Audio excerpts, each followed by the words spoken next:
আপুনি জানেনে যে জুবিন গাৰ্গৰ কোনটো গীতে বলিউডত ভূমিকম্পৰ সৃষ্টি কৰিছিল? আপুনি জানে নেকি যে জুবিন গাৰ্গক কি উপাধি প্ৰদান কৰা হৈছিল? আপুনি জানেনে যে জুবিন গাৰ্গে কোনখন ছবিৰ বাবে ৰাষ্ট্ৰীয় পুৰস্কাৰ পাইছিল? তো নমস্কাৰ এক্সপিৰিয়েন্সসকল, আজি আমি জুবিন গাৰ্গৰ বিষয়ে সকলো ধৰণৰ চাকৰি পৰীক্ষাত আহিবলগীয়া MCQ প্ৰশ্নখিনি আলোচনা কৰিবলৈ ওলাইছো। আৰু লগতে জুবিন গাৰ্গ অনুৰাগীসকলৰ বাবে শেষত কেইটামান প্ৰশ্ন আমি ৰাখিছো, যিসকলে জুবিন গাৰ্গক অনুসৰণ কৰে, যিসকলে জুবিন গাৰ্গৰ গীত ভাল পায়, জুবিন গাৰ্গৰ ব্যক্তিত্বটোক ভাল পায়, তেওঁলোকে শেষত থকা এই প্ৰশ্নকেইটাৰ উত্তৰ নিশ্চয় দিব পাৰিব বুলি আশা ৰাখিলো। তেন্তে বলক আমি ভিডিঅ'টোৰ প্ৰশ্ন উত্তৰ শিতানলৈ আগবাঢ়ো। প্ৰথম প্ৰশ্ন, জুবিন গাৰ্গে অসমীয়া লোকসংগীতৰ শিক্ষা কাৰ পৰা লৈছিল? ইয়াত চাৰিটা অপচন আছে। এ ৰমণী ৰায়, বি ফণী শৰ্মা, চি কপিল বৰঠাকুৰ, ডি জ্যোতিপ্ৰসাদ আগৰৱালা।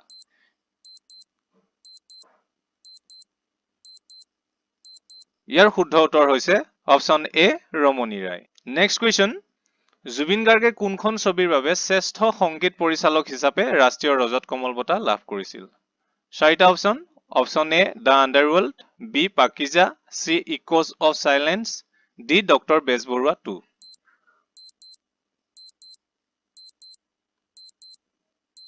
শুদ্ধ অপচন হৈছে option C echoes of silence. Next question, Zubeen গাৰ্গে অভিনয় আৰু সংগীত পৰিচালনা কৰা দীনবন্ধু ছবিখনে কেতিয়া মুক্তি পায়? অপচন এ 2000 চনত, বি 2004 চনত, চি 2008 চনত, ডি 2009 চনত।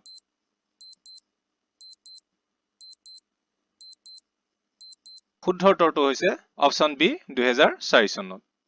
নেক্সট কুৱেশ্যন, কোনটো এলবামৰ যোগেদি জুবিন গাৰ্গে সংগীত জগতত খোজ পেলাইছিল? অপচন এ মায়া, B Anamika, C Hiyamon, D তুমি মোৰ মাথো মোৰ।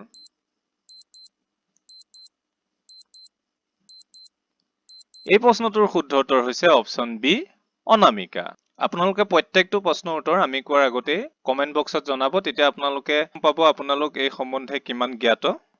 ইয়াৰ পিছৰ প্ৰশ্ন হৈছে অনামিকা এলবামটিয়ে কিমান চনত মুক্তি লাভ কৰিছিল? অপচন এ 1992 চনত, বি 1993, চি 1989 আৰু ডি 1972 চনত।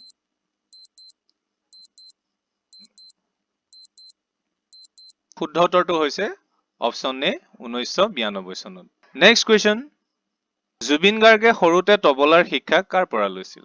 অপচন এ ৰবীন বেনাৰ্জী, বি মুনীন বৰুৱা, চি ৰাজা বৰুৱা, অপচন ডি বিষ্ণুপ্ৰসাদ ৰাভা।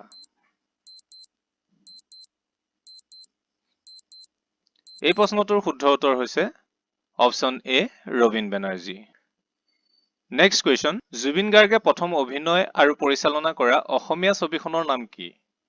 চাৰিটা অপচনৰ ভিতৰত অপচন এ মন যায়, বি তুমি মোৰ মাথো মোৰ, C mission China, D Kanchenjunga.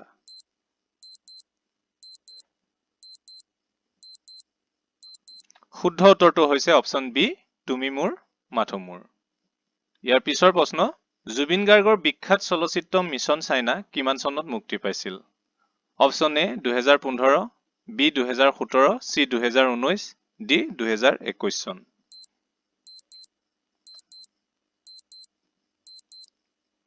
শুদ্ধ উত্তৰটো হৈছে অপচন বি 2017 চনত। নেক্সট কুৱেশ্যন, সংগীত জগতত জুবিন গাৰ্গ সক্ৰিয় হৈ আছিল? অপচন এ 1992 পৰা 2025 চনলৈ, অপচন বি 1972 পৰা 2025 চনলৈ, অপচন চি 2002 চনৰ পৰা 2025 চনলৈ, অপচন ডি 2017 পৰা 2025 চনলৈ।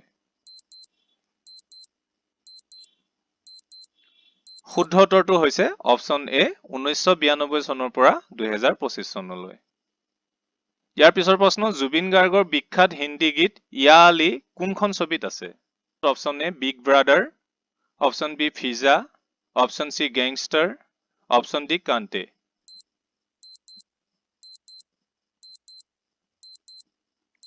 এই প্ৰশ্নটোৰ শুদ্ধ উত্তৰ হৈছে অপচন চি গেংষ্টাৰ। গেংষ্টাৰ ছবিখনত ইয়া আলী গানটো সন্নিৱিষ্ট হৈ আছিলে।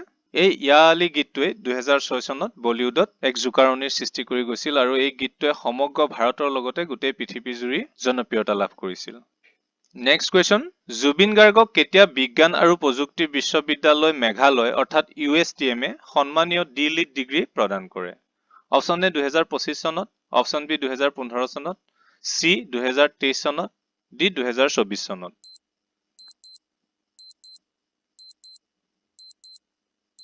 এই প্ৰশ্নটোৰ শুদ্ধ উত্তৰ হৈছে অপচন ডি 2024 চনত। নেক্সট কুৱেশ্যন, কোনখন ছবিৰ সংগীত পৰিচালনা জুবিন গাৰ্গৰ পেছাদাৰী জীৱনৰ টাৰ্ণিং পইণ্ট বুলি কোৱা হয়? অপশ্যন এ মন যায়, বি হিয়া দিয়া নিয়া, চি কন্যাদান, ডি নায়ক।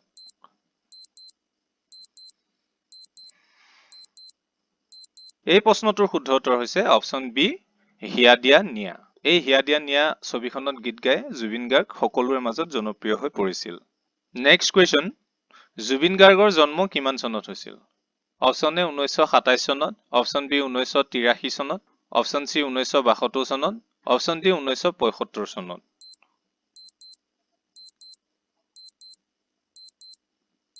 এই প্ৰশ্নটোৰ শুদ্ধ উত্তৰ হৈছে অপশ্যন চি 1972 চনত।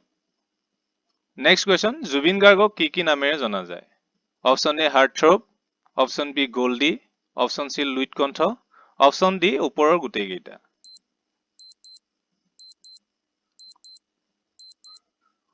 ইয়াৰ শুদ্ধ উত্তৰ হৈছে অপশ্যন ডি ওপৰৰ গোটেইকেইটা। জুবিন গাৰ্গক হাৰ্টথ্ৰব, গল্ডি, লুইট কণ্ঠ আৰু আন বিভিন্ন নামেৰে জনা যায়। জুবিন গাৰ্গে মুঠ কিমানটা ভাষাত সংগীত পৰিৱেশন কৰিছিল? অপশ্যন এ 40টা, বি 35টা, চি 15টা, ডি 30টা।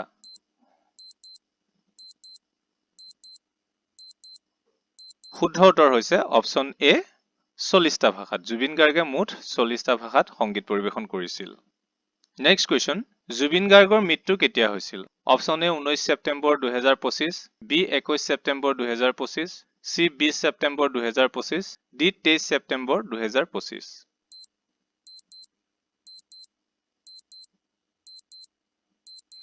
অপশ্যন কেইটাৰ ভিতৰত শুদ্ধ অপশ্যনটো হৈছে 19 ছেপ্টেম্বৰ 2025 চন। নেক্সট কুৱেশ্যন, জুবিন গাৰ্গৰ মৃত্যু ক'ত হৈছিল? অপশ্যন এ মালদ্বীপত, বি কুৱালালামপুৰত, চি শ্ৰীলংকাত, ডি ছিংগাপুৰত।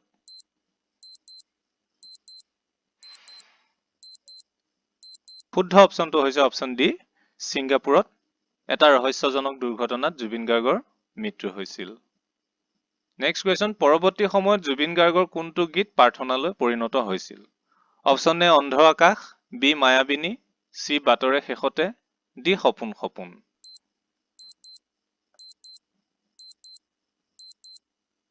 শুদ্ধ অপশ্যন হৈছে অপশ্যন বি মায়াবিনী।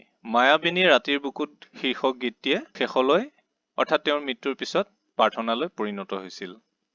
নেক্সট কুৱেশ্যন, মৰণোত্তৰভাৱে মুক্তি লাভ কৰা জুবিন গাৰ্গৰ অন্তিমখন ছবি কি? অপশ্যন এ চিকাৰ, বি প্ৰিয়াৰ প্ৰিয়, চি ৰৈ ৰৈ বিনালে, ডি গানে কি আনে।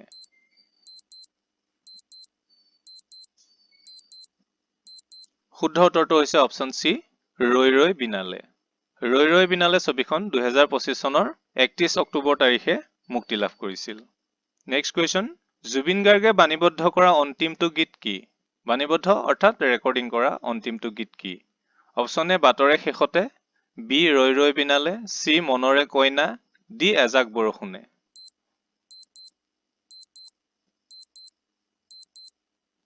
শুদ্ধ উত্তৰটো হৈছে অপশ্যন এ বাটৰে শেষতে। বাটৰে শেষতে গীতটো জুবিন গাৰ্গৰ অন্তিম বাণীবদ্ধ কৰা গীত। ইয়াৰ পিছৰ প্ৰশ্ন, জুবিন গাৰ্গে সৰ্বমুঠ কিমান গীত বাণীবদ্ধ কৰিছিল? অপশ্যন এ 40,000ৰো অধিক, বি 38,000ৰো অধিক, চি 25,000ৰো অধিক, ডি 39,000ৰো অধিক।